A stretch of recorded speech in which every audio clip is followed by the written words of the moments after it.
Someone manufactured here for a purpose, but yeah, think no, that's been fulfilled.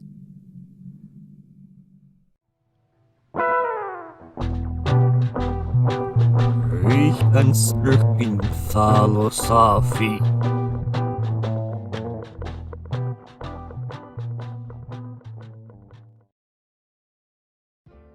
When's the last time you heard of a president writing to a philosopher on their birthday to tell them that they're one of the greatest Americans? On John Dewey's 90th birthday, President Truman did just that. Doesn't sound impressive? Well, his 70th and 80th birthdays were national celebrations, with parties, conferences, and news coverage. Prior to his death, Americans consistently rated him as one of the most eminent Americans. But reassuring is the man more responsible than anyone else for the school's new teaching tactics. America's #1 educator and philosopher, John Dewey. In 1968, he was even commemorated on a stamp for the USPS. So why is he such a relatively unknown figure today?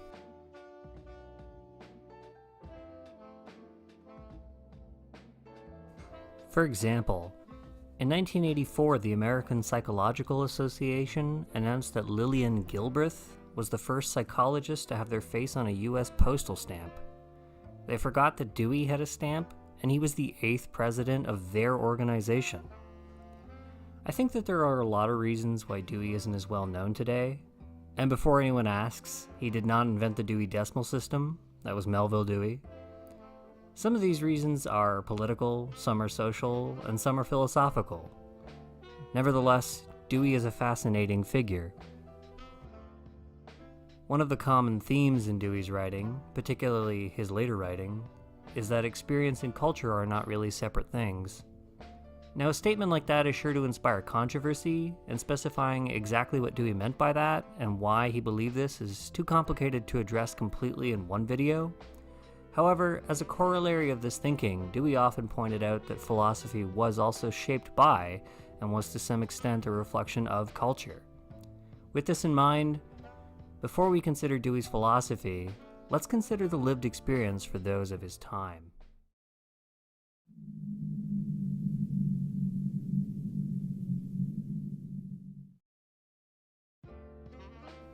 When Dewey was born, slavery was still legal, as the Civil War was still a year and a half away. If you had asked, who's the president of France? The answer would have been Emperor Napoleon III. If we look at a world map of 1859, we can see a world very different from our own. Just to the north of Vermont, Canada was a colony of Britain. Germany did not exist.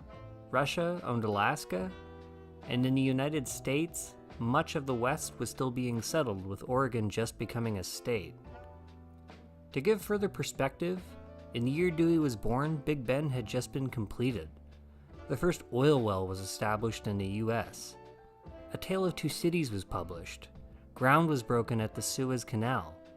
And 4 days before Dewey's birth, John Brown led a raid in Virginia in an attempt to spark an armed slave rebellion. In science and academics, Dewey was born the same year that Mill published On Liberty. Marx published On Political Economy. Urbain Le Verrier, attempting to explain the peculiar orbit of Mercury, proposed the existence of the planet Vulcan, an important episode for philosophers of science. And perhaps the most important for all of Dewey's work, 1859 was the year Darwin published On the Origin of Species. Contemporaries of Dewey's birth year include Kaiser Wilhelm II of Germany, Pierre Curie, Sir Arthur Conan Doyle, and philosopher Edmund Husserl.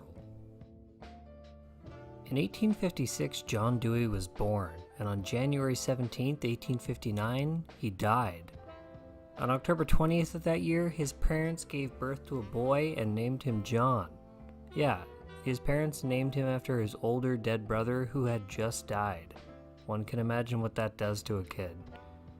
His parents were interesting figures. His father, Archibald Dewey, was a businessman and left soon after Dewey was born to fight in the Civil War for the North. After being discharged, he decided to remain in the South instead of returning to his family until 1867. So for the first several years of his life, Dewey did not really know his father. Unsurprisingly, Dewey's mother had a far more significant impact on him. Lucinda Dewey was born in 1830 in Vermont. This was during a period in America called the Second Great Awakening, a religious evangelical movement which stressed individual self-improvement and a personal relationship with God. It also sought to apply Christian thinking to social problems, ultimately dedicating itself to temperance, the abolition of slavery, and reforms to help social welfare. The movement inspired women to convert in higher numbers than men, and unsurprisingly, it was Lucinda who impressed on Dewey the importance of religion and a strong social conscience. Dewey was raised in Burlington, Vermont, during a time when it was expanding from a town to a city. Skipping several grades, he managed to finish high school at the age of 15 in 1875. He then entered the University of Vermont. During this time, he was partial to what was new and experimental as opposed to studying the classics. Dewey also began to develop an interest in psychology and philosophy, reading T.H. Huxley's Elements of Physiology.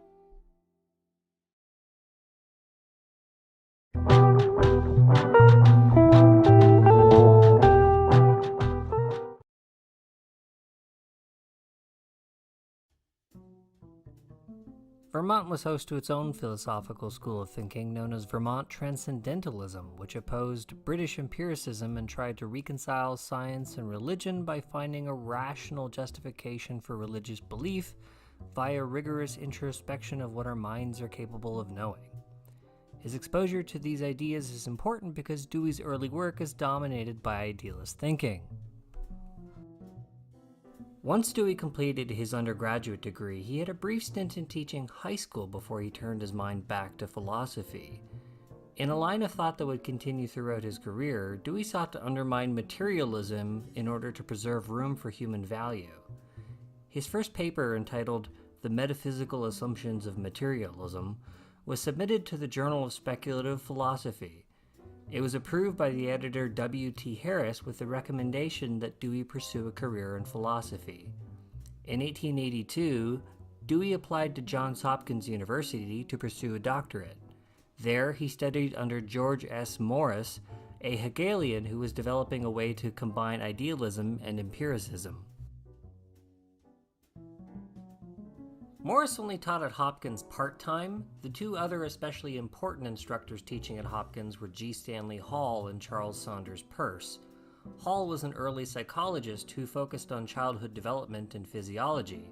He graduated from Harvard in 1878, earning the first doctorate in psychology under the supervision of, wait for it, William James. Hall later traveled to Europe to learn the newest methods in laboratory experimentation and psychology taking place in Germany, and to study the work of Wilhelm Wundt. Hall was the first president of the American Psychological Association. Remember, Dewey was the 8th. With Morris out of the picture temporarily, Dewey was able to develop an interest in experimentation and laboratory work that began while he was still in Vermont under the influence of Hall. Dewey resisted taking Peirce's class at first because he was skeptical of the mathematical approach to logic that Peirce was developing. He eventually did take the course, but it would take several years before Dewey would swing towards Peirce's way of thinking. He did contribute to the metaphysical club that Peirce had established at Hopkins, however. What's especially amazing is that when Morris left to teach elsewhere in the spring, Dewey was offered the chance to teach a history of philosophy course. The amazing part is that two of his students were also registered in Peirce's course on logic, meaning that two people had both Dewey and Peirce as a teacher at the same time. Because Dewey didn't take Peirce's class, his substitute was a political economy course where one of his fellow students was Woodrow Wilson, future American president during the First World War. The two even debated the question of education funding, with Wilson arguing for states' rights and Dewey arguing for funding on the basis of social need. Dewey predicted that Wilson would go far in politics. Dewey's philosophical training at Hopkins was heavily influenced by the new methods developing in Germany, with both Morris and Hall having studied there. Dewey graduated from Hopkins after defending his dissertation entitled The Psychology of Kant, which has been lost. It reflected his influences, Kantian and Hegelian thinking combined with new conclusions about the conscious and unconscious mind. In a paper written the same time entitled The New Psychology, Dewey stresses ideas which would later become prominent in his thinking. This includes the idea that minds are not merely receptive, but are part of a relation to a larger social life and environment.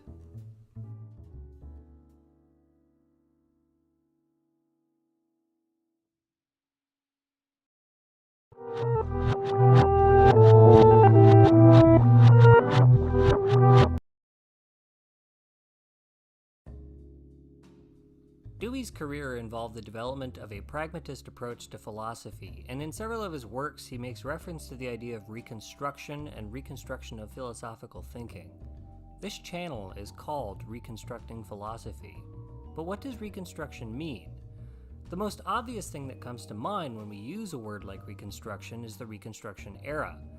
This was a period in America following the Civil War in which Southern states were literally reconstructed and reintegrated into the Union, with black slaves being freed, and at least in theory being afforded equal treatment under a newly revised constitution. However, Dewey uses the term Reconstruction in a broader sense. J. Martin's The Education of John Dewey suggests that Dewey became attached to the term as it was used by his pastor, Louis Brastow, who advocated for spiritual reconstruction through social action. Martin notes, Brastow's emphasis on reconstruction rather than conversion planted that word in Dewey's mind. It's worth noting that reconstruction can have different meanings. Some of them can be more conservative in nature. One can reconstruct something exactly the way it was, just as one may rebuild a house that had burned down, a rebuilding. One might reconstruct a crime scene, a reenactment. On the other hand, reconstruction can suggest alteration and change, rebuilding and revising something. But what meaning does Dewey attach to reconstruction as it pertains to philosophy? To understand this, we need to consider the origins of philosophy. A common theme that runs through pragmatist thinking is the relationship between feeling and reasoning. If you take a first-year philosophy course, you will be told how much philosophers value reason, rationality, and truth in their struggle to find what the world is really like. But we know that people are not purely reasonable. We have biases, desires, and other social and cultural influences. For example, the concern for the hazards and uncertainty of our changing world is one of the most prominent social influences on philosophy. We do not like the inherent uncertainty when we act in the world, for we can never completely predict the outcome ahead of time. This sentiment leaves us seeking what is comforting, what is completely predictable. It drives us to seek absolute certainty. Early humans were no different, and the associations that gave rise to the dramatic myths and stories of early humans were less about explaining the world and more about our emotional association with the world around us. Early human civilizations were marked by a high degree of hazard and uncertainty about the world.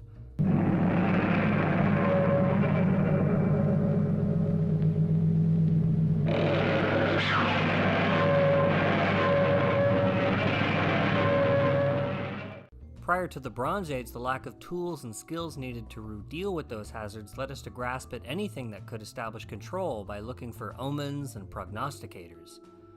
This method of minimizing those hazards seeks to control the fundamental forces of reality, and it gives rise to all sorts of religions, myths, and stories about the world.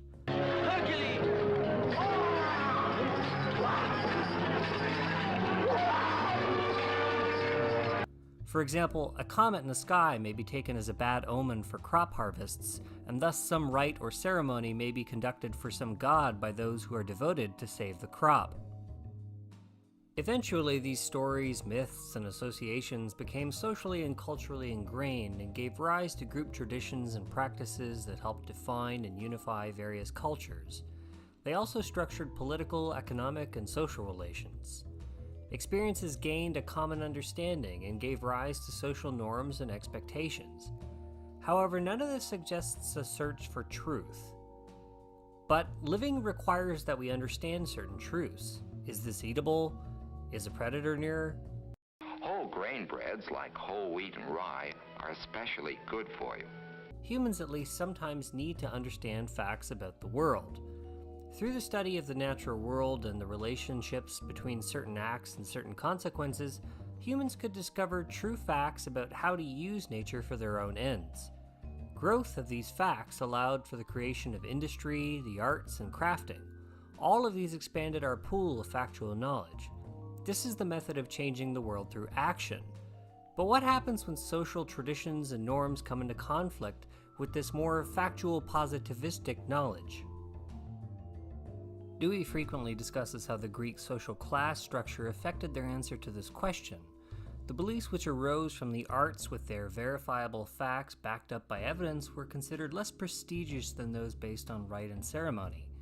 The understanding that came with being able to craft a vase or make a pair of shoes was considered inferior, whereas understandings of, quote, occurrences so uncontrollable that they testified to the presence and operation of powers beyond the scope of everyday and mundane life, end quote, were considered superior. So these two ways of knowing became socially and culturally ingrained as they were tied to different social classes. Nevertheless, in Greek society by the time of Socrates, this positivistic knowledge had grown to such a degree of accuracy and verifiability that it became hard to ignore the conflicts between it and traditional beliefs. Old beliefs which could no longer be accepted on social or political authority alone required a more formal and specific justification. The need was to, quote, develop a method of rational investigation and proof which should place the essential elements of traditional belief upon an unshakable basis, end quote. This would secure the authority of traditional beliefs by taking them out of the field of mere habit and social custom and anchoring them instead in metaphysics. This is the tradition of Western philosophy as inherited by the Greeks. As Dewey argues, philosophy did not develop in an unbiased way from an open and unprejudiced origin. It had its task cut out for it from the start. It had to extract the essential moral kernel out of the threatened traditional beliefs of the past. It became the work of philosophy to justify on rational grounds the spirit, though not the form, of accepted beliefs and traditional customs. It should be no surprise, then, that in offering a rational justification for Greek social structures, that Greek philosophy would take the same dim view of the arts. Greek philosophy, mirroring Greek social society, tends to emphasize what is ideal, eternal, and unchanging over things and processes of change. Things that undergo change suffer from a privation or lack of being. It is never fully one thing or another. The result, as Dewey notes, was that there was a depreciation of practice that was given a philosophical, ontological justification. To know was to know what was independent of change, and thus what is universal and ontologically independent of what we experience around us. A good example of this thinking is Plato's allegory of the cave. In the allegory, a group of people are chained to a wall and only see shadows projected on the wall from objects that are behind them. We are like the people chained to the wall, seeing only a phenomenal reality of everyday changing experience. But if we were to be taken out of the cave, we would eventually discover the actual reality that lies beyond all human experience in the world of change. Socrates tells us that knowledge is about understanding the world of forms, the unchanging, timeless, and absolute essences that make up all things. Thus, knowledge is identified with what is fixed and independent of human thinking. The common everyday world of change presents only shadows, and thus knowledge of the practical art, which allows us to operate in that world, is of less importance. Greek philosophy offered itself as the sole rational guide for knowing all that is important in the world and as a guide for how we ought to conduct ourselves. The result was a split between two realms of existence. As Dewey describes it, quote, over against this absolute noumenal reality which could be apprehended but only by the systematic discipline of philosophy itself stood the ordinary empirical, relatively real, phenomenal world of everyday experience. It was this world that the practical affairs and utilities of men were concerned. It was this imperfect and perishing world that matter-of-fact positivistic science referred. So the kinds of understanding associated with the Greek lower class was judged to be inferior to the kinds of knowing practiced by the ruling class. In other words, philosophy's obsession with what transcends experience, its search for some absolute reality that is knowable through reason, has its origins not with pure reason alone, but with Greek social and cultural influences and a desire for certainty. This basic framework of the Greeks became the tradition of Western philosophy. Later, these influences would change as the development of early science demonstrated an ability and desire to control a changing world, and the early modern age brought about a renewed focus on particulars and individualism. However, Dewey suggests that despite these changes, new philosophies retain the older traditions and a desire to still secure knowledge in a metaphysical relationship. The result of this influence on philosophy has been a fixation on certainty as an ideal, and the idea that knowledge is an attempt to capture a metaphysical reality independent of human interest. As Dewey describes it, the common essence of all these theories, in short, is that what is known is antecedent to the mental act of observation and inquiry and is totally unaffected by these acts. The conclusions that follow from this framework include a correspondence theory of truth, the isolation of value claims from knowledge claims, the idea that knowing is simply about mirroring the world, or what Dewey calls the spectator theory of knowledge, and eventually skepticism. Think about it this way. What do you mean when you claim to know something about the world? You may be tempted to think that the world just is the way it is, independent of what we think. Then, we come along and create some sort of mental or linguistic copy of that world. Thus, we are only spectators to the world, and the concept of knowledge is defined by this metaphysical relationship between a copy and the objective, independent world. But this ignores the role that action and inquiry actually plays in getting at what we call knowledge. Like, what problems make us want to investigate this specific thing? What kinds of questions are we asking? What investigative practices and standards are we using? How certain do we need to be in our conclusions? Knowledge for Dewey is an activity. We know the world as we interact with it. So what should be the goal of philosophy? Should we be looking for knowledge claims in the fabric of some metaphysical reality that lies beyond experience? What purpose does it serve us or society at large to know that if I claim that grass is green, such a statement is true not merely because that's what experience and investigation tells us, but because there's a metaphysical relationship to a reality that may never be confirmed through human efforts? Are we not simply following the tenets of a philosophical tradition which was established in response to social conditions which no longer hold?